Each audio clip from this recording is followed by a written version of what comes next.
What if I told you that losing everything you worked for could be God's greatest gift to you? This is the true story of how a brilliant scholar named Rumi discovered that spiritual awakening often comes disguised as devastating loss. In the 13th century, Persia lived Jalal ad-Din Rumi, a respected teacher, brilliant scholar, surrounded by devoted students. His mind was razor-sharp, his reputation flawless, his future secured. But Rumi had built his entire identity around knowledge and status, believing his worth came from what he knew, not who he truly was. Then appeared Shams Tabrizi, a wandering mystic, wild-haired and unconventional, speaking in riddles that made no sense to the scholarly mind. Shams looked directly at Rumi's precious books and asked a question that shattered everything. What use is all this knowledge if it doesn't bring you closer to the divine? In that moment, something inside the scholar broke open. All his certainties crumbled like ancient walls.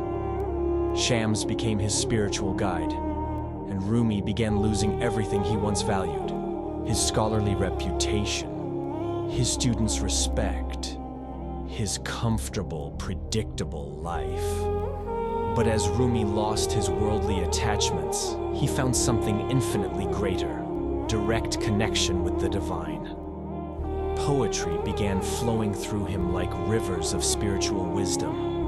His famous words emerged: "Let yourself be silently drawn by the strange pull of what you really love. It will not lead you astray." The respected scholar became a mystic poet.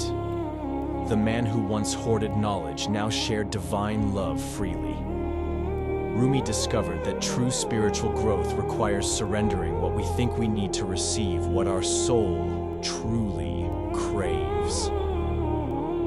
Rumi's transformation teaches us that sometimes God removes what we're desperately clinging to, so we can receive what we truly need. When we trust in divine wisdom, even our greatest losses become doorways to spiritual awakening and personal growth.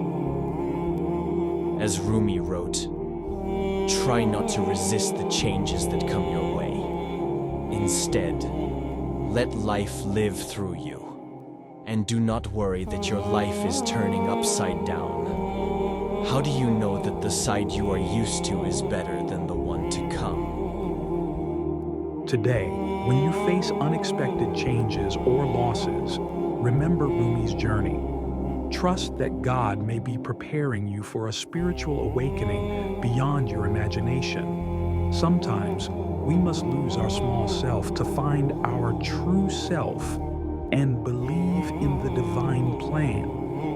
What seemed like the end of Rumi's story was actually the beginning of his greatest chapter.